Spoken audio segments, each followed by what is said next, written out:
Hey guys, guess what? In this episode, I'm going to be talking about Andrei Svechnikov.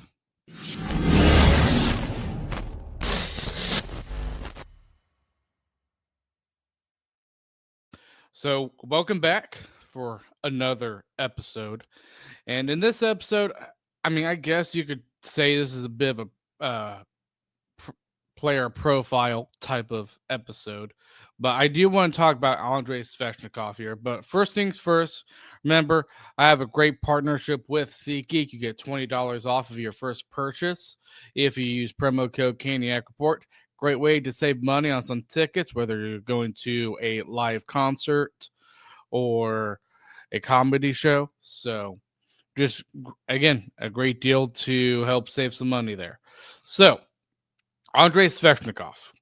And for those of you who don't know, this is a part of the August episodes too, as well. So no news in these episodes here unless there's something big. If something big happens, obviously I will cover that in these episodes. But in these episodes in August, there is not going to be any NHL news or Hurricanes news or anything. So again, back to Svechnikov. Uh, this is a player who I have wanted to do an episode on pretty early on when planning the episodes for this off season. And the reason why is because I think he is a very interesting player to talk about. There are high expectations for this guy. If you guys don't know how we got him, we got a little bit luck, obviously, in the draft lottery back in 2018, where we moved up to second overall, where I thought that type of draft lottery was the most entertaining, where all the top three spots, not just the top two, were determined. But Carolina, they moved up to second, and obviously the best player available there was the best forward because you had the best defenseman going to Buffalo and Rasmus Dahlin, if you remember that player. But Svechnikov was the clear favorite as the in terms of the forward group, and he was his potential. I remember was to be a 40 goal scorer. And I think if we look at his season now, he's had 7 seasons with the Hurricanes. I think all of us would probably be happy if he at least gotten 30 goals because he hasn't gotten anywhere close to 40 goals in any of his seasons with us. But the reason why I think he's interesting is because you guys know in these past playoffs, he was very dominant. Yeah, I thought he probably played his best games as a Hurricane these past playoffs. Obviously, when it came to Florida, that was obviously when Svechnikov wasn't scoring as much, but you could argue none of the forwards were scoring as much. I mean, to me, the only forward that probably impressed me the most during Florida, I would say, to be honest, probably like I would say probably the stall line and probably Stankoven. But even then, you're not going to win a cup. And I've said this multiple times. You're not going to win a cup when your best players are Jordan Stahl and Jordan Martinook. You're just not. And a lot of our top guys, Aho included, Svech included, Jarvis at points, like we just weren't getting any points from our top players. So I'm not just going to pin that series just on Svech. He's a part of it, but he's not the sole reason why we lost that series to Florida. So I do want to talk about his seasons here. So his debut season, his rookie season with us in 82 games, he played all 82. I believe that's what's funny is that this is the season and the only season where he's played all 82 games. So he got 20 goals, 17 assists, 37 points. You can tell this was a player that did have that difference maker quality to him. And he was playing more of a sniper type of role. Like he was getting goals from the perimeter, obviously, but he also showed a physical side to his game too, which has mostly continued throughout his seasons with Carolina. In the second season, he had 68 games that he played, 24 goals, 37 assists, 61 points. So an improvement from his rookie season, which is good because, with a lot of rookies, there's been that term of sophomore slump. He did not have that. And I was happy that Svech was able to push it up another level, and he really did during that season. However, the season after that, well, he got the assist.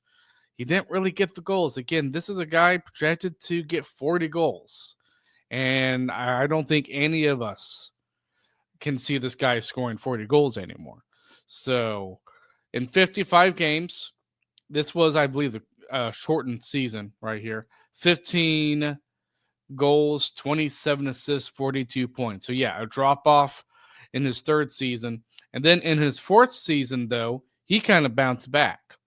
In the 21-22 season, 78 games, he had 30 goals, 39 assists, 69 points. That season was the season he got the most goals so far in his career with the Hurricanes. And he was really good. And that season, it was like, okay, it seems like this guy could hit 40 goals because he was like around 22 at this time. It's like, wow, he already got 30 goals. He's like 22 now. He's already has a few seasons under his belt. Could this guy get more? No, he did not the next season. In the next season, in 64 games, he had 23 goals, 32 assists, 55 points. So not really a bad season for Svech, but as you can tell, for his goal production, it kind of went down a little bit, went into the 20-25 goal range. And then the season after that, 59 games, 19 goals, 33 assists, 52 points. Again, the assists that he's making, these he has a bit of a playmaker in him. I mean, it's pretty good. It's the biggest problem with Svech is his goal scoring because we know how good his goal scoring is, and I would argue we saw it in this past playoffs. But obviously in this past season, 72 games, he had 20 goals, 28 assists, 48 points. The lowest point total that he's had since his third season, but you can say in that third season it was a bit shortened because of the 55 games that he played. So, well, he started out pretty decent. He got to a point where he was playing pretty good, and then the past 3 seasons, he's kind of been a little bit fallen off. And I think that's why there's been a lot of criticism of Svech. And I think it's when it comes to criticism of Svech, as long as it's constructive, I am fine with it. And I would say criticism of any player, once it gets to like name calling, I'm like, okay, it's not, there's no argument here. You're just name calling the dude. And I just don't, personally, I just don't like that. But with Svech, this past playoffs, in 15 games, he's given us a bit of hope here. 8 goals, 4 assists, 12 points. So one thing that I found interesting, because I am going through his stats here with the Hurricanes in the past seasons, the shots that he has made, most of them have been around 300 shots, but only 2 seasons has he. Well, this past season he had barely over 400 shots, barely. But in the 2022 and 2021 season, so back-to-back seasons, Svech had the most shots with 411 in the 2022 season, and in the 2021 season, he had 467 shots, and that's where he got 30 goals. So just by seeing that alone, I think one thing that can help Svech to being at least a 30-goal player, and I think he can be a 30-goal player. Do I think he can be 40? No, I really don't. There's too much inconsistency in his game. But if he can get 25 to 30 goals, I'm like, you know what? That's not bad either. It's not something that was projected. It's projected to be a lot higher. But I think a lot of us fans would accept probably 25, 30 goals. And I think part of the reason why I think we probably would accept that is because I think we possibly see a player in Seth Jarvis that could hit 40 goals. And hopefully Aho can get back on his goal scoring bit this upcoming season compared to last season. He only got like 27 goals. But what's interesting with Aho, you look at his season too, it's like an up and down season every season. So it's very interesting looking at his career too with the Hurricanes. But with Fetch, you can tell the more shots he has, more likely he's going to get more goals. So he has the shot, and we all know that. And this past playoffs really does give me hope. It really, really does. So obviously, there's the question of will he bounce back? Well, I want to ask the question first, and I am going to circle back to that question. That's why it's the title of this episode. But can he bounce back? I think is a important question to ask as well. And I think he can, but I have several points here that I think he needs to do in order to bounce back and be at least a 30 goal scorer. Because if he can be that, then you know what? There are teams that need to have those 30 goal scores. And if he can be that, perfect. So with Fetch, obviously, he needs to shoot more. And obviously, if you look at Svechnikov's game, it's a little bit developed from being a pure sniper type of player in his early seasons to being more of a power forward type of player. So he's making big, powerful strides, obviously, to the net. We saw a lot of that in this playoff run. So I would say another thing, too, is get back to playing physical without the penalties. Because if you guys remember this past season, one thing I think we could accept that was a little bit odd with Svechnikov was the fact that he wasn't that physical player that we know he usually is. Now, I think part of it has to do with his reputation with the officials, but that's kind of to me a part of his game to be that 25 to 30 goal scorer. And I think he needs to go back to being that physical type of player. Again, I don't like the penalties. And I think he can be that physical player without being stupid. We've seen him be stupid several times before.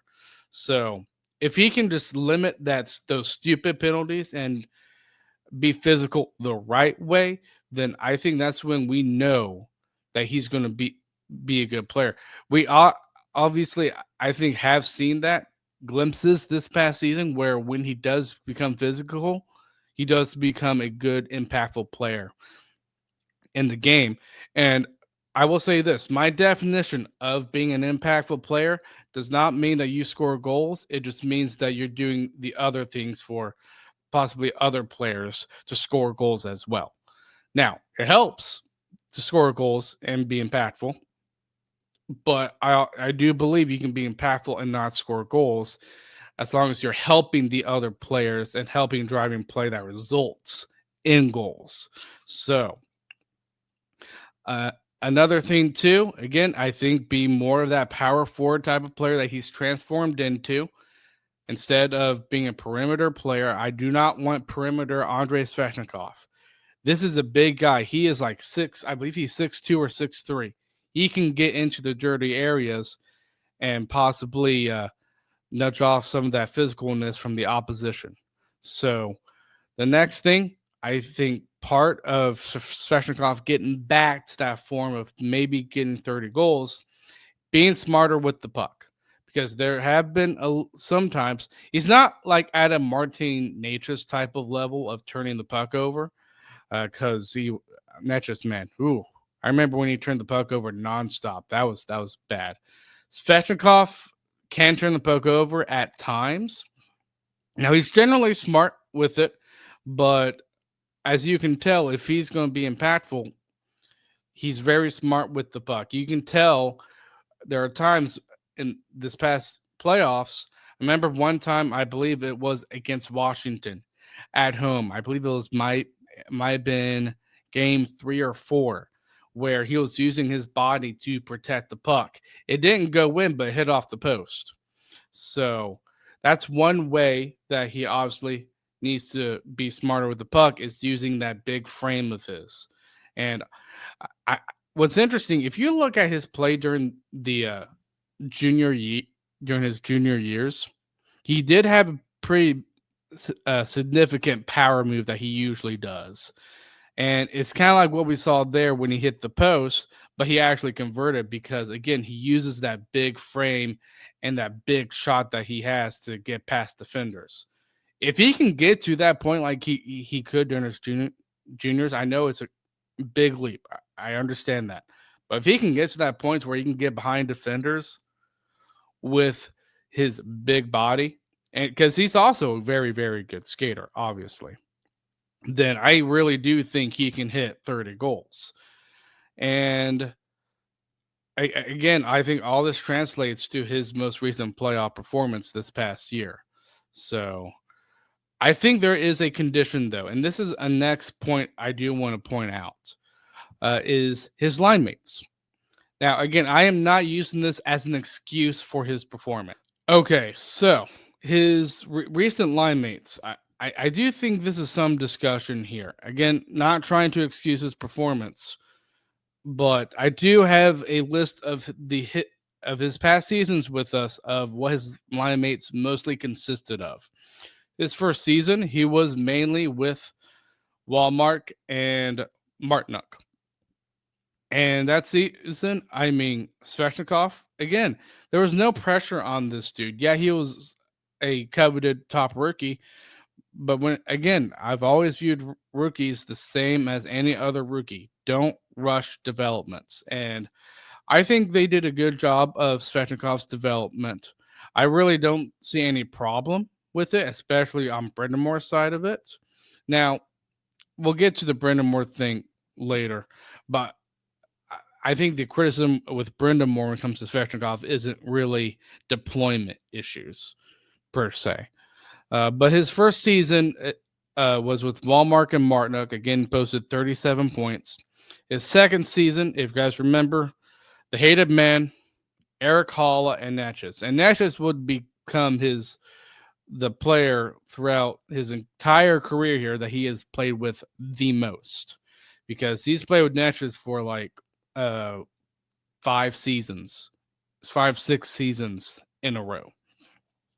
So the third and fourth seasons, and if you look at the third and fourth seasons, this is usually when he started to be a little bit decent. Obviously, his third season, not much of an improvement. He only had 15 goals, but his fourth season was the best season. That was the season where he got 30 points. Interestingly enough, you had Trocheck and Netches. And if you guys remember Trocheck, I thought when it came to second line centers with this team, Trocheck was the best one, in my opinion, because I really thought he played great. He played, I mean, he was a pest, and that's why I liked about Trocheck. And Svech, Trocheck, and Netches, I thought was a really good second line. And it a little bit showed there in the fourth season just how good he can be with a second line center like Trocheck. In his fifth season, KK and Netchus, and it was kind of like that in the sixth season too. But in the sixth season, obviously he was with Netchus for the most part. But if you notice, it was like KK and Drury, and at one point it was Kuznetsov when we got him, and then just this past season, it was mainly KK and Netchus. At times, Drury was up there. Obviously, he got traded to Colorado, so it was mainly KK and Netchus that were his line mates. And the reason why I am bringing this up, again, no excuse on Svech. No excuse. But it is interesting seeing the most productive seasons that he has been with centers that has played pretty good, especially with a guy like Trocheck. So I think that's part of the reason why This Canes team is very important to have that second line center because it can help the players on the wing, and that includes Svechnikov. I'm not trying to say that since we don't have a second line center, Svech can't be good. It's no excuse. He needs to be better. I realize that. But I think it would help him a lot. Obviously, if we had gotten that second line center, and you guys know my views of KK, they really have not changed. I I think KK is more of a fourth line center player at best.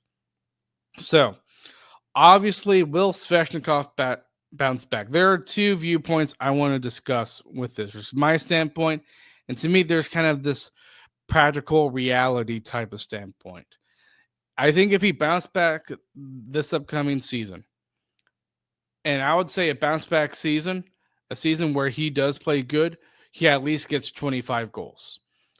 And even if his assist numbers decrease, we know with Svech, his strength is his shot. So if he can get at least, I would say 25 goals this upcoming season, I would say to me, that's a success considering the past two seasons, he's barely gotten 20 goals. So I would say a bounce back equals probably 25 goals this season for him.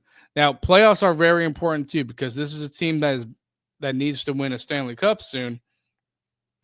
So I'm not neglecting his performance in the playoffs, but obviously, you look at this last year's playoffs, if he can play like that and probably play a little bit better against Florida too, then Svechnikov was able to kind of carry over that bounce back season to the playoffs, and I think that's even more success. And I know there are some people that might think that, especially with players like Svech, be like, well, the most important thing is how they do in the playoffs. And I think there's a lot of truth to that. But at the same time, I don't think you should neglect a player's performance in the regular season. Yes, the most important games are in the playoffs, not the regular season. I agree with that. But you still need to have a good regular season. And I'm sure Brendan Moore, the coach, would think the same way. So if Svech does not bounce back, let's say he does not. I think after this year, possibly, if it's not this year, probably the year after, if he only gets like 15 to 20 goals, I think Tulsky and company will view this guy as possibly a guy to trade because they signed this guy to a massive contract, $7.75 million contract. I could be wrong there, but I know it's in the 7 millions. And he's only getting basically 15 to 20 goals. That is not a good contract for Svech based on the performance that he has had with the Hurricanes. So I could totally see Tulsky being like, you know what? This is becoming a bad contract. Now, I believe he has 4 more seasons, 4 or 5 seasons left on his deal. So I could see I would be surprised if they traded Svech probably after the season, but I could see a couple seasons down the road when the term on that contract lessens, of course. I really could see Svech getting traded. Really could. I know that contract might not look good, and it probably doesn't look good now. I would argue that Svech definitely really could see him getting traded or even go to free agency if he keeps putting up 15 to 20 goals, because that standard of a contract with $7 million knows that he has to do better than that. He has to do better than 15 to 20 goals. So here's my standpoint. I think Svechnikov will bounce back. So that's my answer kind of for the title of this episode. And Is part of it because I'm a bit of a Hurricanes fan and I love Svech? Yes.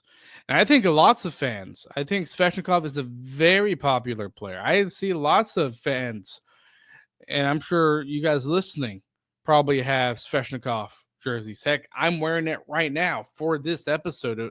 For those of you who are just listening to me and not watching me on YouTube. So I really do think Svech can bounce back. I can.